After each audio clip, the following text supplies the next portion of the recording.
I just had a conversation with a good friend of mine, Lauren Kroll, who I used to work with, and I wish I can work with her again in the future. But she's one of those people who didn't have it all figured out, especially when she was in college. And now she's in a great career in the advertising industry. She explores her creative side when it comes to photography, and she's all around. Everyone who has ever worked with her all around agrees that she's an amazing person. And she talks to me about her experience through life and the challenges and the learning she's had. So I hope you guys enjoy the conversation. If you do, hit the subscribe button and the notification bell to stay up to date on my channel, because we got more videos coming down just like this. And I hope you guys enjoy.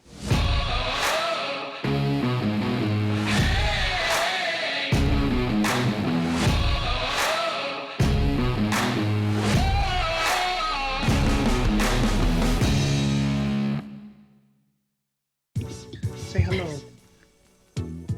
Say, I'm the boss around here. I tell my dad what to do, when to do it, if to do it, and I don't care about the consequences.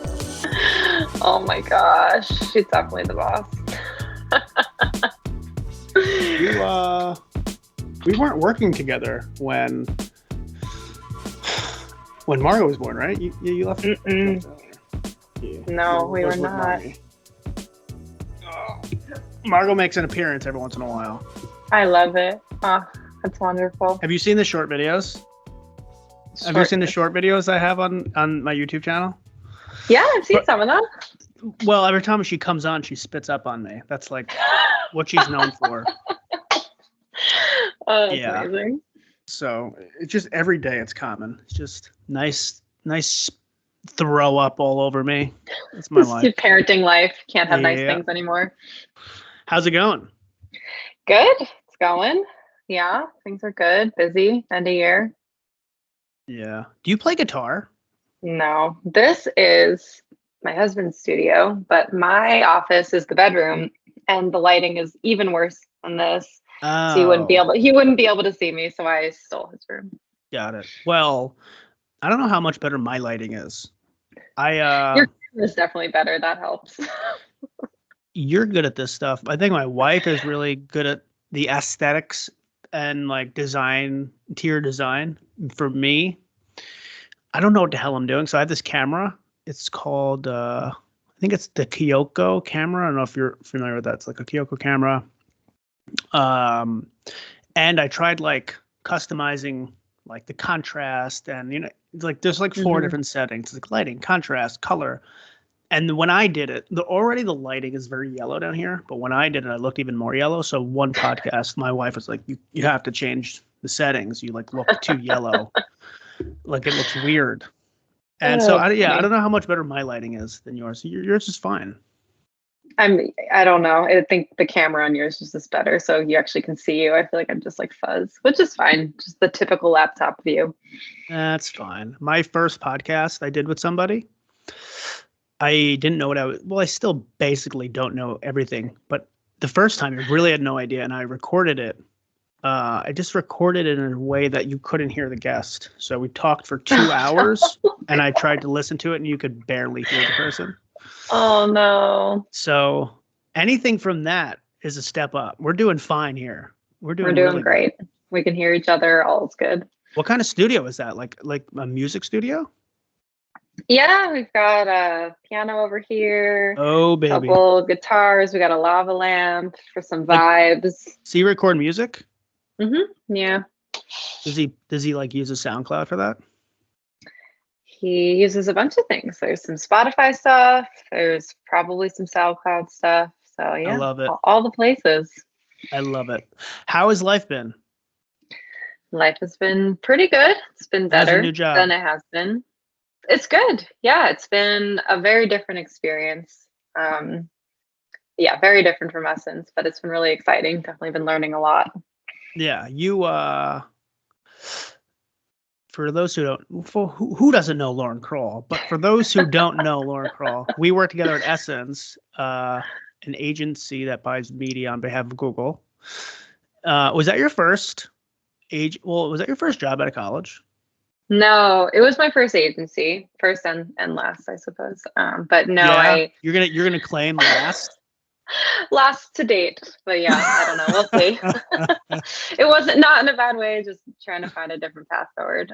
But no, I started my first job, I suppose, was at a company called Vitals, their healthcare company, and I did consumer marketing there for a little over a year. I think it was a little over a year. So definitely different from what I was doing at Essence and what I'm doing now.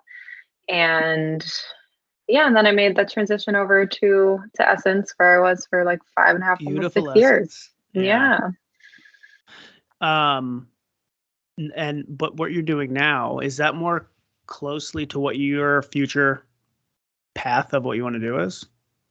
We'll see. I think you're very artistic. I feel like you're an artistic person. Like, do you want to go down that path of like exploring how to monetize that? That would be awesome. That's the goal, right? You can monetize your side hustle is usually something that you really love to do. Like if I can get paid full time, a lot of money to do this podcast, that would be beautiful. I'm getting paid $0 now. Hey, you got to start somewhere. You have to start somewhere, and hopefully you get there. Yeah, we'll see. I mean, I don't see a future where I'm fully funded by creative outlets, but it's something that I think a little bit more about in terms of just a little side hustle, make some extra moolah. So I've been focusing a little bit more on photography. It's something that I like to do on my side in my spare time. And I've been working on kind of sharing a little bit more than I have before. So that's been fun to take on a project that I put on hold. I think last year was hard creativity wise. Definitely found it down the drain, concentrating more on myself and my emotional health.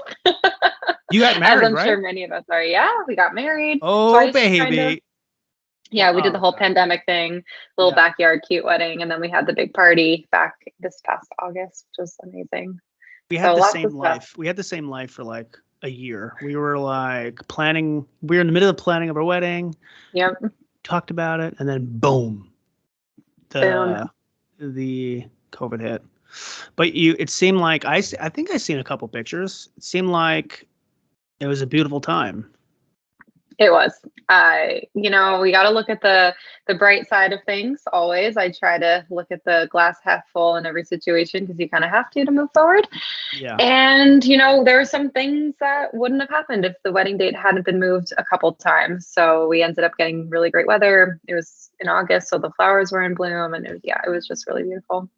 We went from like a 150 potential wedding to a 12, maybe 10 to 12 people. And my wife was actually longing for a small wedding. So she ended up getting what she wanted. She ended up getting really what you want. And it was a nice time. It was like a weekend getaway. So it was actually a really nice time. So in a sense, my wife got what she wanted, like she always does.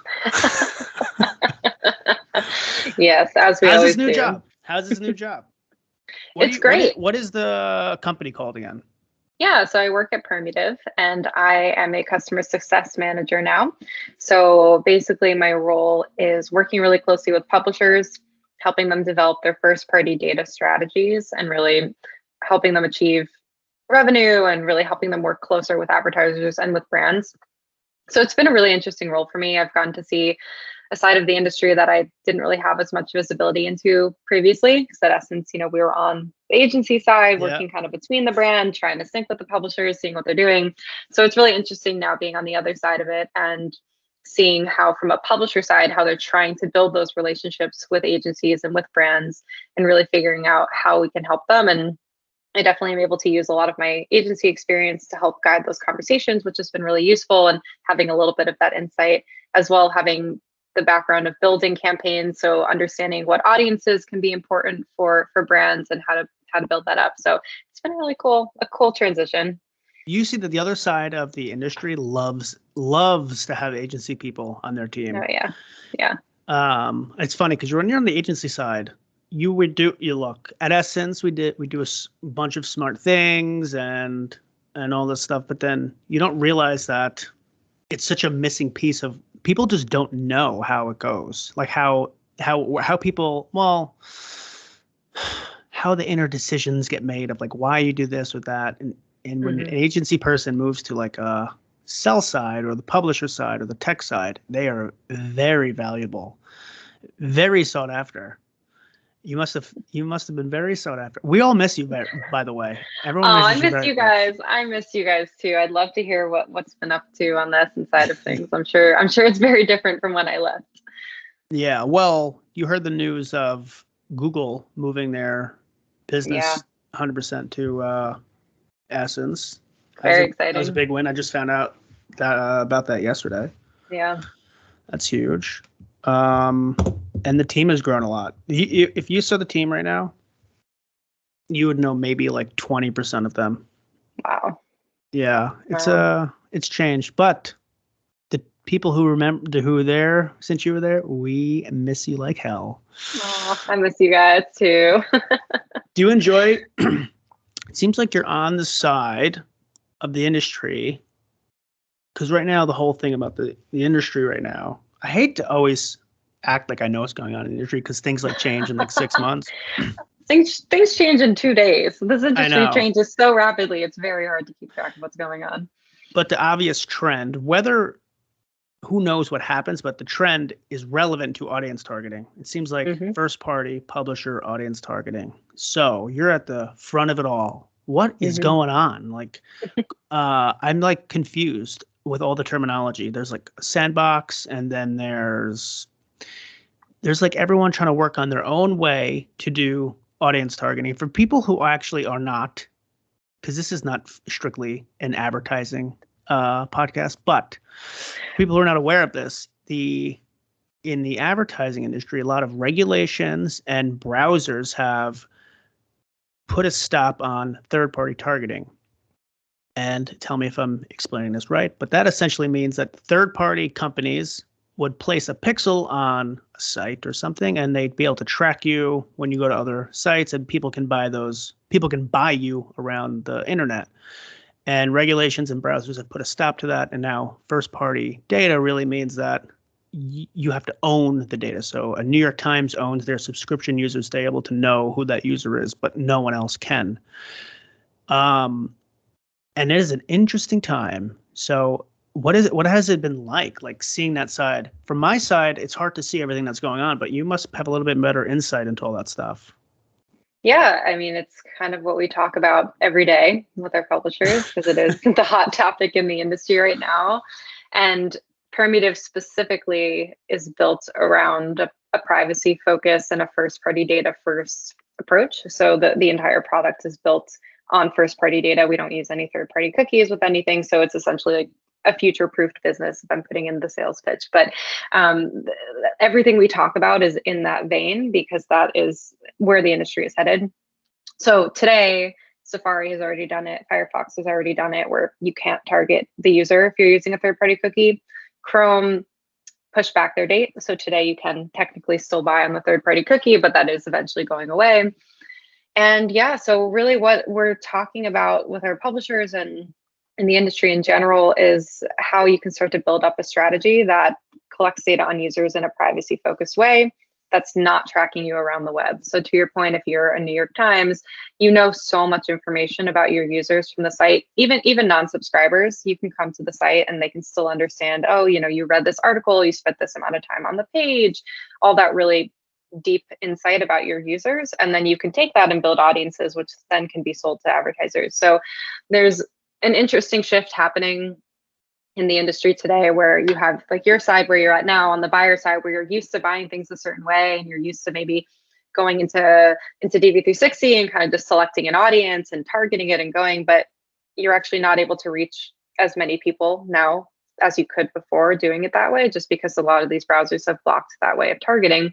Whereas if you're going directly with a publisher or you're setting up a programmatic deal with a publisher and they're sending you their audience, you can actually reach everyone and you can reach audiences that they've defined that are a lot more transparent in terms of how they're actually collecting that data. So it's really exciting. I think it's really interesting to see how it's going to make a shift in the industry overall. And these are definitely the types of conversations that publishers want to have. They really want to talk with the agency side to hear what is it that you're thinking about? What is it that you're doing? How can we help you? And talk a little bit more about the change that's happening because the education piece isn't quite there yet, I think, across agencies. At least that's what we're seeing from our side.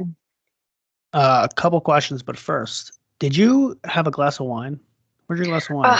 I was supposed to, and then I only had red wine, and I was like, I don't want to have purple lips while we're talking, but I might have to grab one. I opened up a beer.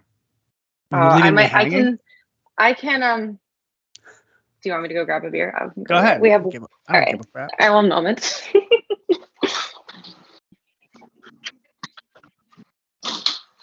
All right. We've got one fancy beer coming up. Oh, a beer. I love it.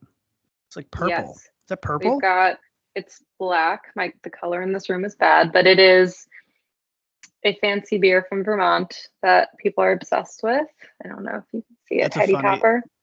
That's funny. The picture is funny. Yeah, it's a very interesting, but yeah, it's like a very well sought after beer that costs too much money if you try and get it at a bar. So you got to go to the source. Cheers. Cheers. Good to freaking see you. It has been. I know. It's been way too long. Been almost a year. Mm-hmm. Jesus. It has been almost a year. The year flew by. So did you learn a ton with the new job? Oh, yeah. I mean, that was really, for me, what I was looking to do was to shift into a role that allowed me to grow my skills and learn more about the industry, more about myself. And I'm doing a lot more client-facing work now, which I love. So I'm able to build relationships in a way that I wasn't able to really do in my previous role, and help guide and develop strategies for my customers, which I love doing. That, I guess, if we talk about creativity, that's where my creativity can kind of come in, where I can help brainstorm on how to respond to RFPs and how to build audiences and how to build go-to-market plans for them to actually sell their product that they're building off of the back of their permutive data. So yeah, I've definitely learned a lot. Let me ask you this. Starting any new company, when you have the established relationships that you had at your previous role, it's always a little bit nerve-wracking.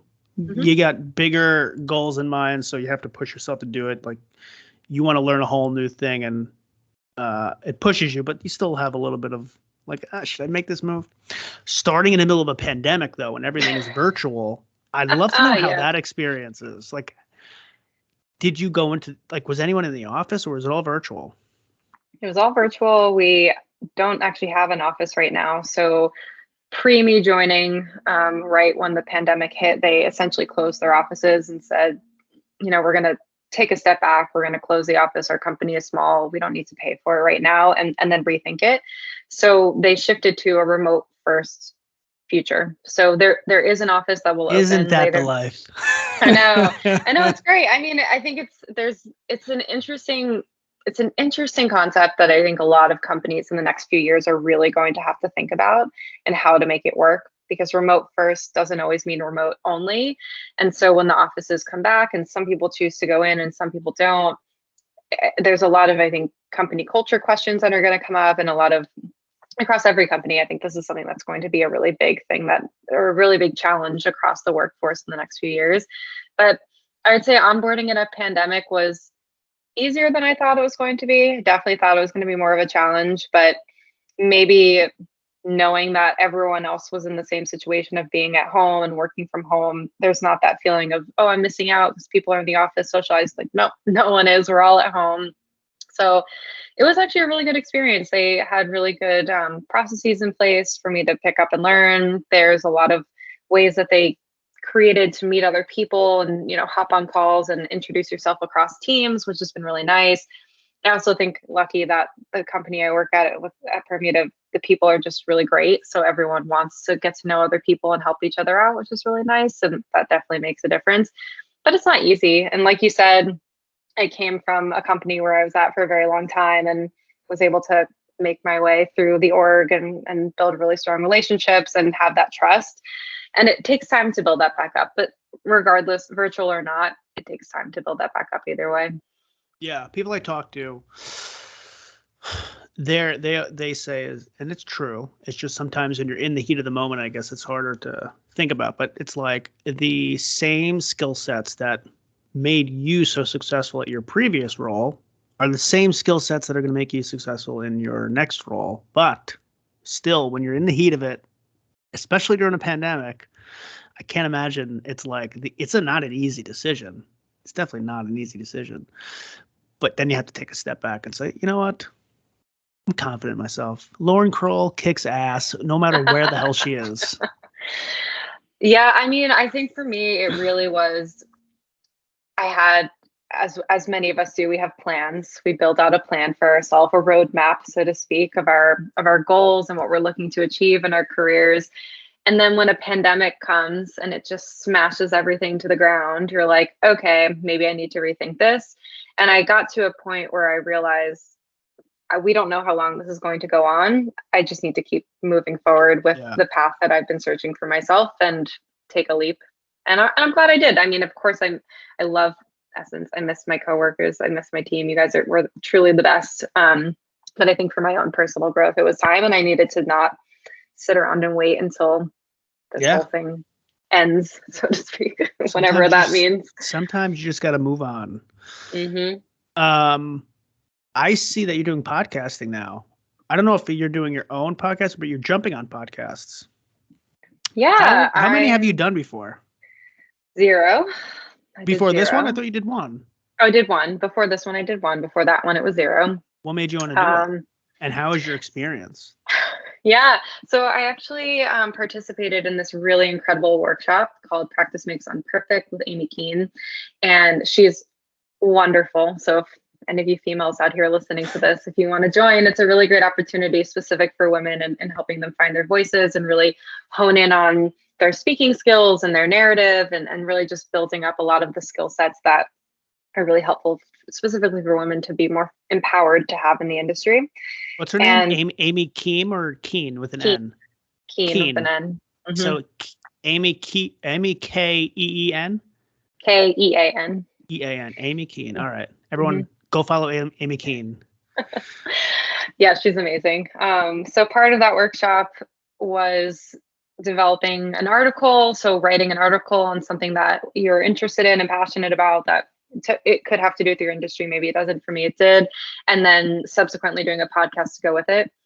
So I did those 2 things and it was awesome. I mean, I enjoyed writing. I enjoyed speaking, whether it's at like an event or something like this. So like, yeah, I love to do more of it. It's really cool. It's a fun experience. I loved it. I come from way back in the day in high school. Theater was my thing. So I feel like when you're doing a podcast, it's like that similar comfort level of just turning it on and being able to speak. So, I mean, I'm sure you're learning that too, as you're doing all these podcasts and meeting other people. Yeah. Yesterday, not yesterday. Talked to someone from British Columbia. And I'm so bad with geography. I had no idea where that was. I had to look it up. But yeah, I talked to a lot of people. I'm so interested in the characters that you played at in school. We'll talk about that later. But how was your experience with the first podcast? Because here's my point of view on it. It's like there are all like the industry podcasts or a professional podcast. Like when I say professional, it's like an industry podcast, no matter what industry you're in. If you're in tech, it's a tech podcast. Finance, fine. Mm-hmm. They tend to be overly professional. And then you have to be like, overly. I didn't listen to the one that you did, but I'm not sure what the vibe was. You gotta listen. You gotta listen. Was it like a very, very professional thing where you had to like talk all salesy? Or was it like just be yourself? Like this is the podcast I try to do here is like if me and Lauren Kroll were to go get a drink with our team and we were to have a conversation, it would sound exactly like that. But if you have a very professional industry podcast, it tends to like skew too professional, and then you don't get to know the person. So well, I don't know what you can say on it, but what was your experience on the first one? Yeah, it's interesting. I would say, I mean, definitely more professional. We weren't necessarily talking too much just about like life. Professional in the sense that it was very scripted in the questions, but I didn't know what they were. So I basically was like, this is the topic that we're going to talk about. And then the interviewer put some questions together based on that topic. And then we just talked about it. So professional in that we talked about a specific subject, but it was very scripted in the questions. So I basically was like, this is the topic that we're going to talk about. And then the interviewer put some questions together based on that topic. And then we just talked about it. So professional in that we talked about a specific subject, but it was very scripted in the questions. So it was very relaxed. I didn't feel like it had to be salesy in any way. It definitely was me being myself and expressing my opinion. And it was short. It was only about 15 minutes. So it was a different format, but I loved it. I think it was better to have it less scripted because you're thinking on your feet. You know, you don't want to be reading off of a page. You can always tell when someone is reading off of a page. Yeah. So none of that, but definitely there's some pieces to it where you're, okay, this is the subject that we're going to be talking about today. Yeah. What did you study in college? Good question. I studied marketing communications. You did. So you've always been in this marketing game. I feel like people who are in advertising, they're like, yeah, I was like I was trying to become a lawyer, and then I said, F it, I'm doing this. Yeah, I mean, I went to Emerson College in Boston, and if you're not familiar with the school, it is very small, it's very niche. There's only a few majors. So you kind of go into Emerson with a goal of like, this is what I want to do. And I went into Emerson without a goal. So I was one of the, I want to say 1% or less than 1% of students that came in as an undecided major. Everyone else was like, I know what I want to do. So it was very intimidating going in with all these people who are like, I know what I'm talking about. I know what I enjoy doing. But even your first year in college, you're supposed to be a decided major. Like, aren't all your first 2 years like supposed to be just general stuff? Nope, not at Emerson. At Emerson, it's very, very specific. So I went in undecided. They all thought I was crazy. And I accidentally signed up to be a writing major because I was interested and still am, love writing. So I filled out a form thinking it was like classes that you're interested in doing. And then all of a sudden I look at my form and I'm a writing major. I was like, oh, okay, I guess I'm a writing major now. And I reached out to my like admin person and they're like, well, you really should stay in it because now you can access classes that you couldn't before. So I started out there, minored in photography. And then I ended up deciding, I don't want to come out of college with a writing degree. I don't necessarily know what I'm going to do with that. So I switched to marketing because it was really the most general, broad thing that they had at the school. And I knew that graduating with that degree opened a lot of doors for me. It's very, like I said, it's very broad. So you can kind of take it in a number of different directions. And when I graduated, I had no idea what I wanted to do. And marketing didn't necessarily sound appealing. And I wanted to work in film. So Why did you pick marketing though? If it didn't sound appealing? Because it was interesting. So I think for me, what I've always liked about marketing specifically is the psychology aspect of it. So I like that there's a lot of stuff that goes into understanding how people think, what people are interested in, and then, using that to come up with a marketing plan. But when I graduated, I wasn't necessarily sure, is that what I want to do in my career, in my life? I mean, who knows what they want to do with their career in their life? I don't think anyone truly, I mean, some people, I'll give credit. Some people truly know what they want to do with their life. I don't, never have. I know what I like doing. I know what like makes me happy in my day to day, but who the heck knows what like everyday careers look like? I don't know. Anyway, long ramble. Well, that's to cut off your ramble. That's even why I do this because I try to get people on the podcast like you who are in like great careers in their life, and some people look I always say the same thing, but some people look at you and say like, wow, she has all of her stuff figured out. She must have been like in college, she must have figured that shit out. She must have always had a path and blah blah blah. And maybe you had an overall path, but like the way to get there has been boop boop boop. You've been hitting balls and bounce, but you've been bouncing forward, you've been fluctuating forward. And it's nice to just hear the same experience. Like, hey, look, I didn't have my stuff figured out in college. Well, maybe 98% of your college did, but we'll see where they are now. I don't know where they are now. It's funny because you probably look at those people, and college sets you up for, a career, but like you learn 90% of what you do actually on the job experience. Yeah. So even if someone had figured out what they want to do in college, I wonder what the percent is that stay within that vertical. Probably not a lot. Unless I would love to know. I mean, the people that I am still friends with that graduated, a lot of them are still doing what they studied. Some of my really good friends are still in marketing and advertising and making their way up in their careers, climbing the ladder, which is cool to see. And a lot of people who went to Emerson studied film specifically. And that is such a very specific career path that most of them really are working in that industry in one way or another, which is really cool. Some people are famous now. I'm like, oh, look at you go. It's awesome. So yeah, I mean, it's interesting, but to your point, there is definitely a perception when you look at someone and where they're at in their career and thinking, oh, they always knew how they were going to get there or what they were doing. And the truth is most of us genuinely have no idea. I mean, when I graduated, like I said, I was like, I don't know if I want to do marketing. So I worked in casting and I worked in production, and I spent about a year, I would say, both interning and working for different casting agencies and companies, thinking that I really wanted to break into the film industry.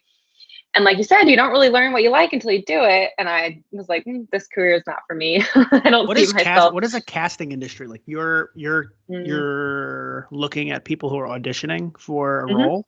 Got it. Yeah. So one of the companies that I worked at, there was a couple of different things. So one was actually looking through databases of actors and saying these people look like they'd be a good fit for a script that came through, and reaching out to their managers. Some of it is actually going to the auditions and filming them and coaching them on how to read the lines, or sometimes it's actually voiceover. So it's listening to them record the voiceover and check people in and out. It's very interesting. Very, very interesting seeing the audition process. For any of you actors out there, if you're watching, it is a tough world. It is tough. So good on you for moving on through it and trekking through, because it is really competitive and really hard. But it wasn't for me. So yeah, so then I ended up in marketing kind of by accident, but I'm very happy I made it here. So after you figured out you didn't like the casting side, what was your first pivot to marketing and like advertising?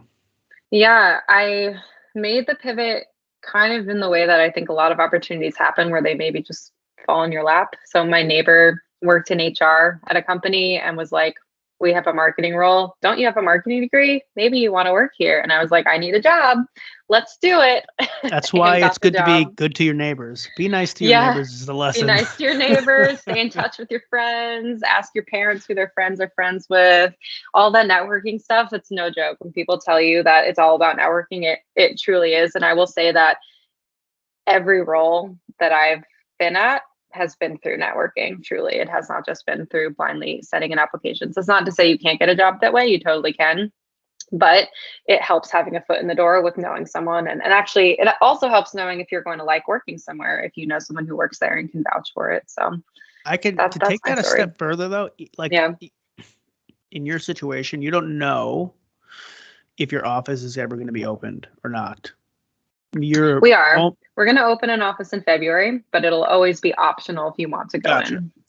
So I would always tell someone that having the autonomy to work from home and to go into the office whenever you want is fine. But like networking to find a job, networking to have influence in your current role, and not just influence, but like establishing a relationship with your team. So like your ideas, we're humans. So like you connect more with people that you know and that you like. That's like a psychology that's like well known. And so it's not just networking like to get a job, it's also networking in your current role. So if I don't know if you're thinking this, but like my view is like I want to get in there at least maybe once a week or something, especially when I know people in there that I want to talk to that I haven't seen. Because when you build a chemistry with somebody in your office, it is a big difference on meetings that you have. Like you have a meeting with someone and it's maybe a tough situation. It's better to have that tough situation if you have that in a relationship, or if you have an idea that you think is really helpful for the company, but no one's ever heard of you and no one knows who the hell you are. Why is anyone going to listen to you? Yeah. But someone's going to listen to you if you like know them well. So networking is amazing, but you got to people have to take it a step further too. Whereas some might take this advantage of saying, oh, I can work from home forever. I think you should have that balance probably, right? Like, yeah, maybe not going to the office 5 days a week is like needed, but once a week, once a month, maybe get your ass in there and get some networking going on. So I damn agree. important. Yeah, I agree. I think that's probably one of the hardest things of anyone who's working a fully remote job right now is building those connections. And I think it's to your point of building that relationship. Yes, I can Slack someone. Yes, I can get on a call digitally, but it's those micro conversations that really have an impact of physically bumping into someone and being like, hey, I was thinking about this thing. I think you work on this thing. Can we talk about it together? And then they're like, yeah, let's talk about it. And then you kind of brainstorm. I think that to me is what's really missing the most from virtual work is having those types of conversations, because that's where that networking really happens, where you're having more natural conversations that are just getting brought up throughout the day. So I agree. I think going in the office is going to be really healthy. I'm definitely looking forward to eventually making my way back to an office space. We've been doing monthly co-working opportunities for people to do just that, to kind of get used to working together again, but also to be able to have that FaceTime. So that's been pretty exciting. I actually have another one tomorrow. So I'm looking forward to meeting some new team members that I haven't met yet in person. Beautiful. What do you go, like the WeWork or something? They rented out a space, so it's not public. It's more nice. Like we have our own space just for our company, which is nice. Yeah. Gotcha. So when you're high rollers, you just have private spaces. Yeah, of course. Okay, so your neighbor now recommended you to a marketing role. What company was that? So that was at Vitals, that healthcare company, which was, my first, we'll call real job. Not real job. Any job is a real job, regardless of first real marketing job. First real marketing job. First big girl paycheck. That was it's very exciting. Yeah, it was interesting. I worked in the city. I was commuting, and then I transferred teams eventually and was working in New Jersey. So I've got to experience. That was when I was still living at home with my parents. So I got to experience the commuter life of taking the bus in from the suburbs, and then the commuter life of driving and sitting in traffic on your way to work. Is a very interesting experience. As a first job, it's got to kind of. What were you doing? What were you doing at that job? I was doing consumer marketing. So it was a very small team, literally basically just me and one other person. So when I started, I was doing all of their social media, mostly organic, a little bit of paid. I was doing their blog posts. I was helping them with their LinkedIn engagement and growing their subscribers. So it was a lot of that more natural, organic consumer type marketing for them. And then eventually I shifted to work at a different team. Actually, most of my team got let go. They made like a lot of changes at the company. And then I moved over to a different team where I was focused a little bit more on events, actually. So I did some event planning, and I got to go to Vegas, which is an experience. I got to stay in this ridiculous suite that I don't know why I ended up with the suite, but I wasn't about to complain about it. Yeah, so I did that for a bit, and that didn't last too long before I made my way over to Essence. It was a year? A little over a year, yeah. Got it. My first job, I was there for 10 months, and I was like, nope, not for you. Then I kept hearing programmatic, and then I was like, okay, let me go try this programmatic stuff. Yeah. What were like this might be a hard question. What were like the biggest things that you've learned like your first few years working? Oh, wow. That's a big question. Tough. I'm trying to answer like what I would say. I don't even know what the hell I would say. I mean, I think what I learned was being resourceful on my own. So I had a really awesome manager who really let me do things on my own. She wasn't super micromanaging to me, because she was very micromanaging in her own work. She just like had a lot of things that she was working on and would kind of let me run with whatever I wanted to run with. And it was a really interesting experience having to build processes on my own, develop my own way of working, develop my own voice, because I was helping write things for the company. And I had a lot of autonomy over my role for someone who was kind of just entering the workplace. And I think you start to learn a lot in that first job about how you like to work. And then you can kind of take that and use that to move forward. So I learned a lot about how organized I like to be, how I like to focus my time, how I like to work with other people, or how I don't like to work with other people. And in general, I love working with other people. And I think that's when you have a smaller team and then you start collaborating, you get to really understand the the relationships between working with your direct team as well as working with other teams. And I love that. I mean, you and I work together. I love working across a million different teams and collaborating with lots of different people. I think in my very first role, that's some of the things that you start to pick up on. Because when you enter into a marketing type role, or you're entering, your typical desk job, you have to understand how you like to work compared to how other people are working, and then use that to figure out, where you kind of go from there. So very high level, but I would say that that's probably one of the things that I picked up from that first job. Do you like to read? I love to read. Yes. I don't know if this is a real thing or not, but we'll see. But I think if you're it doesn't matter. I don't really think it matters what kind of book you like reading. But as long as you like reading, I feel like you train your brain to take in a lot of information frequently, as opposed to you don't like reading, you just read like a headline and it's like quick information, very quick. And so we'll see if this is a thing. I have no idea. But my thing is, if you are good at that, you train your brain for taking in lots of information. I think you're more resourceful as a person when you're starting a job or doing anything, because you start a new job, your boss maybe not is able to train you on everything, and you need to go learn these 3 things. Okay, well, there's like 3 help pages or manuals, and like they could be long as hell, and it can be really annoying to like read that. And if your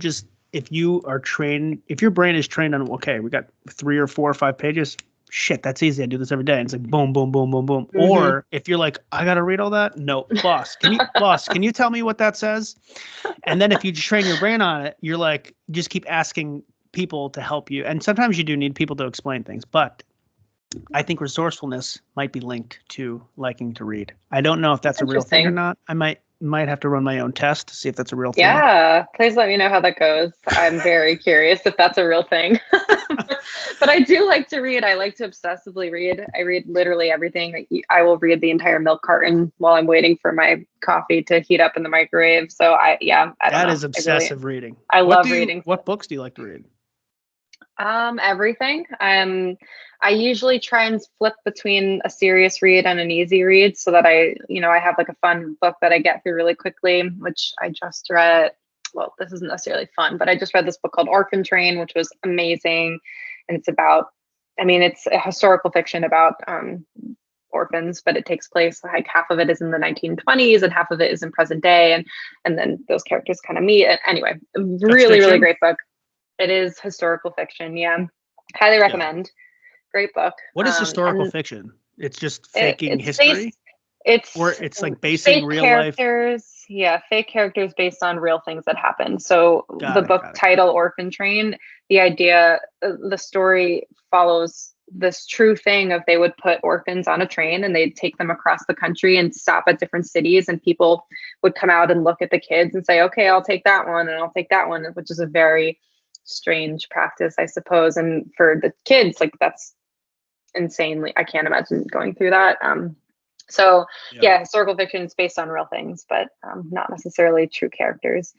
And then I'm also reading a nonfiction book right now called The Great Migration, or The Warmth of Other Suns, which is about the Great Migration of like basically slaves and Black people after slavery ended, and how everyone kind of left the South and went across the country. And it's really interesting because this is nonfiction, and it's interviews with real people who went through this. And my grandma's reading at the same time, and she's like, I remember when this happened. I remember living through this. So it's really interesting kind of having that experience of being able to talk to someone who saw this happen, and then also reading about it. So yeah, I like to read a lot of different things, all different topics. I switched completely from hating history when I was little, and now I actually think it's so important. I think it's so important to understand history, and history can be so many things. History could be like, I want to understand like how the hell the U.S. Constitution came to be what it is. Like that could be a cool book. Yeah. Or a cool I read a book called, I think it's like something about the Spanish flu. Oh. I read it during the pandemic, just because I was like, oh, wow, good on you. Yeah. I couldn't get through that. I was trying to understand, like, could this be similar? And Yeah, it was interesting. It was like during World War One or two. I think World War One, right? Mm-hmm. Yeah. And it was completely different environment than we are now. They were almost treating the pandemic as it didn't exist because they were in wartime, and no cities had any mask mandates. They had no regulations. So like when I read that, then I was seeing a completely different world. It's like, oh, people learned from maybe, I don't know, 100 years ago that, because they had many people die. Yeah. I think over 50 million, I think. It was crazy. I don't remember the number, but it was a lot. But you learn from history. You learn like why things are the way they are now from history. It's so freaking important. It is. It is important. Yeah. I love I think I like reading a lot of historical fiction for that reason, because the storyline fiction tends to read a little bit easier than nonfiction. But when you have that historical aspect, you're still learning something about something that actually happened. I still have to. I only do nonfiction. I can't do fiction. I do fiction. Really? No Harry Potter for you? No, my brother actually started reading Harry Potter. My fiction books maybe is like 95% maybe 98% nonfiction, 2% fiction. It's like, can't do it. I feel like I have to learn something. But to your point, maybe that is learning. Maybe that is learning something. Learning. Even if you just learn some new vocabulary by reading something, that you wouldn't have read before. I think there's always something to learn. That is true. I think that fiction books might have like more unique vocabulary words than nonfiction. Maybe that's the thing. Depends. Depends on what you're reading. I'm sure there's a lot of nonfiction books with a lot of jargon that you need to Google what all the words mean, depending on what you're reading about. Do you write words down that you don't know? I don't. It's something that I actually think that my vocabulary is fairly small. It's something that I think about because I do read a lot, and every once in a while I'll like look up a word in a book if I don't know what it means, but I don't know that I retain it unless I'm really using it in conversation, and I don't tend to use words like that in conversation. So I think about like the SATs and where people are trying to build up their vocabulary. I'm like, God, I'd fail at that now. I definitely SAT words are like, give me a break. No one's using that in a conversation. No one uses that. No, not at all. But if I see a word I don't know, I do write it down for later. That's interesting. Maybe I'll try that. Yeah. Maybe I'll try that. What? You say you like to write. So are you going to write a book? When is the Lauren Kroll book coming out? No books. I don't think I don't know. Writing a book. I mean, you wrote a book. I'd love to hear how you did that. But I don't know if I can write a book. I used to write a lot of scripts and poems when I was younger. I liked when I wrote the article for that workshop that I did. I really enjoyed that. So I'm more of a short piece type person. Like I don't have any stories that I'm looking to tell that are long form. So it's more writing in short bits. I've journaled my whole life. So I enjoy channeling my thoughts into writing. It really helps me think through problems, and it helps me understand my feelings. Sometimes, if I can't sleep, I just scribble on a piece of paper until I get all the thoughts out of my brain. And that really helps. So I think writing has just always been something that's been an important part of my life in a few different ways. Isn't it weird? Like I do the same thing. I feel like sometimes if you're just like sitting down and thinking about it, like you're not, I don't know what it is, but until you write it, when you're writing it, you're forcing yourself to think about it. But when you're like thinking about it, you're like, I can't think about this anymore. Whatever. I don't know what the hell it is, but when I write, I'm forcing myself to think about it. And then I'm externalizing the thoughts and I feel better. And then I'm actually like thinking harder. I'm like making myself think about it. That's how like this book came about. This is why I have a feeling you're going to one day in your life want to write a book, because I was just like to write. And the book came about from writing like just principles down that I learned, and I reviewed them like once a week. I don't know why. I just like couldn't explain why I did it. But then it got like way too long. I was like, what the hell am I doing here? Like it's taking way too much time for me to review this once a week. And then that morphed into, well, let me just put this in a book. I don't know how where that thought came in. Couldn't explain it. But I think if you like to write, you have a good chance of wanting to write a book. I'll keep you posted. What book would you write? Would it be a fiction or nonfiction if you had to pick? Ooh, probably nonfiction at this point in my life. Maybe when I was younger, it would have been fiction. I think I probably started a few things and never finished them. But I also I used to write down thoughts just about life in general. I remember I started what I planned to make a book, but it was like things overheard on the bus commute into New York, because you just hear the weirdest things when you're sitting on the bus. And I would jot them down. And also people were incredibly creepy and they'd say things where you're like, bus driver, please get this person away from me. I don't miss that. But yeah, I can imagine it might be something fun like that, where it's just thoughts of life and things that kind of happen around you, and trying to fit that into something that maybe someone else would find interesting. Can you imagine a book based on what people like say on the subway, like a crazy person in the subway or like on the street in New York City? I mean, it's kind of like the Overheard New York Instagram, and I love that Instagram account. If you haven't looked at it, I definitely recommend checking it out. No. It is hilarious. It is like people send in stuff that they overhear people saying on the streets of New York, all ages, and it is so funny because some of it you're like, oh, I so relate to that. I definitely understand what you're going through right now. Oh, it's called Overheard New York? Mm-hmm. I'm gonna go find this right now. My favorite ones are the kids, because kids, as they say, kids say the darndest things. And when your kid starts talking, I'm sure she'll say some very funny things. Is it this? Yes, Overheard New York. Follow. Done deal. We have to talk about your photography. Okay. Like, what do you do? Like,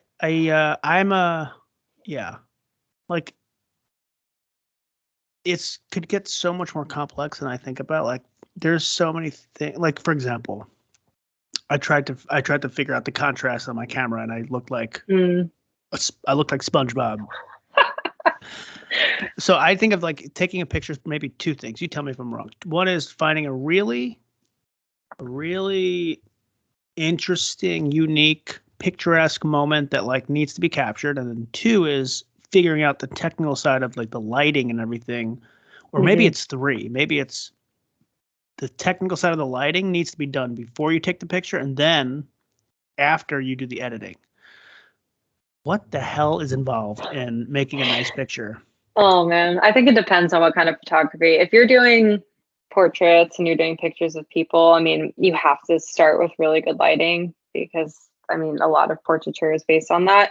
But it could be natural lighting, it could be lighting that you've set up on your own. The way that I shoot, I don't tend to do pose things, although I have friends that have asked for things that are posed, and I'll photograph them, and I do really enjoy doing that. But for my own personal passion, it's really just having my camera with me, seeing something that I find interesting, and just taking my camera out and taking a picture of it. So I typically shoot with film. I like how with film, it's kind of one and done. I'm very into simplicity. So I'm overwhelmed by digital cameras. There are too many settings and too many features, and I don't know how to use it. If you just have a good old manual film camera, you got like 3 settings, you see what you like, you take the picture, and then you hope it comes out good. And maybe it doesn't, and that's okay too. And it's all an experiment. So I usually do it that way. I look at the lighting in real time. So, where's the sun falling? Is it cloudy? How is this going to come out based on what the lighting looks like? And then adjust the camera settings to make sure that it comes out the way that I want it to. And then when you get it developed from a film perspective, then I'll do like a little bit of post-production. I don't do a ton, because I really like to leave the film the way it is, but I do tend to tweak the colors a little bit to either bring out some of the saturation or fix the contrast, depending on the mood of the photo, so to speak. So there's a lot of different ways to think about it. There are some photographers that spend hours editing, because that's really important to them, changing the colors, changing all of the different like hues of the shadows and light. And there are so many things you could do in Photoshop and in Lightroom. I have a very light hand in what I like to do. I just keep it pretty simple. I don't know if it's like lazy, or that's just, we'll call it my style, but I like to keep it as simple as possible and just take a photo and move on. There's this photographer, his name is William Eccleston, and he's like one of my favorite photographers. And his whole thing was that he just had his camera on him if he saw something cool, he would pull over his car on the side of the road, take a picture, and then keep going. And I really like that mentality, because when digital came about, it made it really easy for people to literally take 10,000 photos of one thing to try and get that perfect angle. And then you're just spending so much time like taking the same thing, and then you walk away and maybe you don't actually like any of them. So I kind of like the idea of it just being, you see something, you take the picture, you move on. And then the excitement of when you develop the film is you get to actually see it and you're like, is this crap or is this good? And then you're like, oh, actually this is good, but maybe I just need to crop it a little bit and change the colors, and then it'll be awesome. So yeah, that's my photography philosophy. Is your camera, would it be higher quality than if you took a picture with your phone? It's different. It's just different. Because I use film and the lens is really high quality, but because you're shooting on film and the camera I'm using is really old and it definitely has some quirks to it. It just looks different. Just film grain looks different than phone. So I use them usually both interchangeably. Because I always have my phone on me, so you just pull that out. But just like the look and feel of it with a film camera, it just looks different than digital. You can definitely tell. You can see the grain of the film. I can change the aperture, so I can change, are things blurry in the background? Are they not? And that just leads to a much more interesting photograph. Whereas with the phone, it has to be better than a phone. Then it has to be better than a phone. I think it's better than a phone, but it's also different. It really depends on how you're trying to photograph something. If the lighting isn't really good, maybe I am not able to capture it in the right way on my film camera. But the phone has all these weird settings now where I have the pixel and you can do night sight, and then I can change that. And now all of a sudden I can take a picture in the dark. Can I blow that up really big? Probably not. It's probably gonna be pretty pixelated. Pixel so there's different use cases for it. I mean, I do think the film is higher quality also because it's just like this raw film strip, and then you can scan it, and depending on how well you scan it, you can print it really large, depending on the file size. So it's just different, but I do like the quality better coming out of film than a phone. Have you ever thought about getting your own like little red room where you can like make the pictures yourself? Little dark room? No. Is it called a dark room? It's not a red room? It's a dark room, but there is a red light because if you have real light, it ruins the film. I did that in art class. I remember doing that in art class. It's very cool. I minored in photography in college, and we did a lot of darkroom printing. I mean, there's just so many chemicals involved in that. And in order to do it at home, you really can only do black and white, because developing color film involves really intense chemicals that I wouldn't use. I wouldn't feel comfortable doing. Even in college, like we didn't develop color film. We only did black and white. So yeah, I wouldn't. My uncle actually had a dark room though, growing up at my grandparents' house. He like made himself a little makeshift dark room in their basement. So I've definitely always been inspired by the creativity of my family, but I don't think I'd do it myself. Does like doing photography scratch a creative itch that you always have? It must be like an outlet for you. Like for me, I don't know. Writing is an outlet, and maybe this podcast is an outlet, but for you, it's like, is it an outlet that like it? Because when you scratch an itch, it must help you feel better. Like it might. It's like a form of like your own meditation. I don't know what the hell it is, but it feels good after you do it. Does it? It does. Have you always had this like urge to do this type of stuff? Yeah, I mean, I grew up in a really creative family. When was your first creative picture? Oh gosh, I was really young. I've always been taking photos. I mean, I don't know if you remember this camera, but there used to be these Polaroids that were stickers, and it was like this big. Stickers? I don't remember yeah, I genuinely don't remember. I wish I could remember the name of this camera, but it was a Polaroid, and it was like this little thin camera, and you'd take a picture and it would print out, and then you could take the back off and you could stick it on something. So I had these photos stuck all over my bedroom. Yeah, I've always been taking pictures. I would take pictures of my Beanie Babies. I'd pose them all over the place, and we'd have like a You gotta start making money from this shit. I do sell my photos, so I do, but I can't live off of it. I can barely buy groceries off of it. Could you? I could maybe buy a pack of gum. Could a professional photographer make? Well, I get like the weddings. You make a lot of money with the weddings. Yeah, you make money for that. Outside of the weddings, if you were Lauren Kroll to travel in an RV around the whole country and you just started taking awesome pictures, could you make money from that? Like to make a living? People do. I mean, I think it's not just the photos though. If you're doing something like that, you're probably blogging about it. You're probably making ad revenue off of the site, and then maybe you're able to sell your photos. So when are you going to do that? That's like, that is Lauren Kroll. That has Lauren Kroll written all over it. Someday, maybe, I don't know, maybe in my retirement, I'll do that and make some money. Ask me in 40 years. I don't know. Yeah. I mean, I have sold my photograph. I sell them on the site Society6. So I do have like a whole photo library that I do sell some photos on. And a few years ago, I had a photo that was sold to Urban Outfitters, which was actually very exciting. So in that way, you make royalties off of it in a sense. So like they purchase the rights to the photo, and then you make money off of all the photos that they end up selling. So that was cool. That was definitely a fun thing, but I haven't been able to get back in. It was kind of a stroke of luck that it happened, that someone found my photo and reached out to me, the art buyer for Urban. And then I haven't really been able to figure out how to do anything with it since. So dabbling, TBD. What's your page? Do you have an Instagram page? I have an Instagram page. It's my personal and my professional. Oh, so I already follow you, no? You already follow me. And I have a website, which I don't know if it's on my Instagram right now. I might have to update the link, but I do have a website. No way, that's not you. No, I've been changing. Is not you. No, I switched my my link to be donation pages during the pandemic for a number of causes that have been coming up. So got it. I'm not sure what it is at this moment, but I will eventually switch it back to my professional. It's just laurenskroll.com. Got it. So your Instagram is LAURSS70. Laura's 70. 1,200 posts. You're posting like a maniac. Yeah, I've been posting for, is that a lot? I don't know. I've been posting for a long time, idea. I guess. I'll tell you how much I have. I think I have like